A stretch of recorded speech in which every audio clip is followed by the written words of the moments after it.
What would I be if I wasn't a racing driver? Oof. Maybe a fighter pilot. Still get a nice lot of adrenaline from that, I reckon.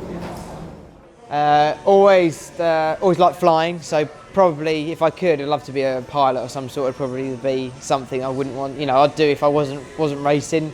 But then at the same time, if motorsport was, is still a thing, if that wasn't, what I was be doing, then I'd probably still be involved in some ways because I just love racing cars. Don't know. I'd like to be a skier. I think I'd be quite good at skiing. But yeah, I don't know. I just struggle with that one. I would definitely have a dog sanctuary. I love dogs. Adam and I have been discussing this, my teammate Adam Morgan, that is, and I think probably when we're done with this game, we're going to just retire somewhere, buy a farm and just have loads of dogs. So that's probably what I'd do, genuinely. Don't get burnt, because sunlight can be very painful. Patience is a virtue, I think. It's hard. When you're going back to a younger me, you just want to be in touring cars or at the next step as soon as you can be, and sometimes it's better to take a step back and realise what else there could potentially be, or everything happens for a reason.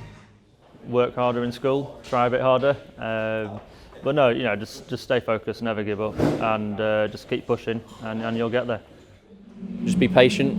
I think especially with motorsport, we all start so young now, and at 16 years old you think you're going to be a Formula 1 driver, but the reality is it can happen for anybody, but you've got to work really hard, you've got to understand what you're getting into, and you've got to understand the game. So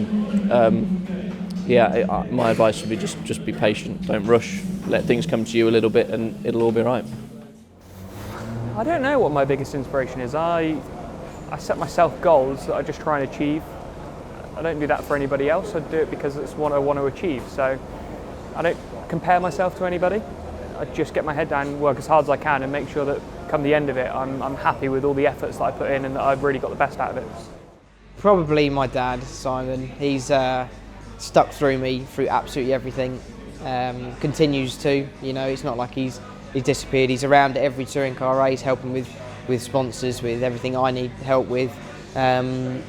He's been there from the start. Never ever gives up. Continues to help me find great sponsors that we have today, and makes all of this possible. My biggest inspiration growing up was Colin McRae. Like I said, I grew up watching my dad rallying, and rallying was for me primarily the motorsport that I wanted to get into. And Colin McRae at the time was just in a different level. He was just phenomenal, and his maximum attack attitude every time he went out was something I really looked up to and admired.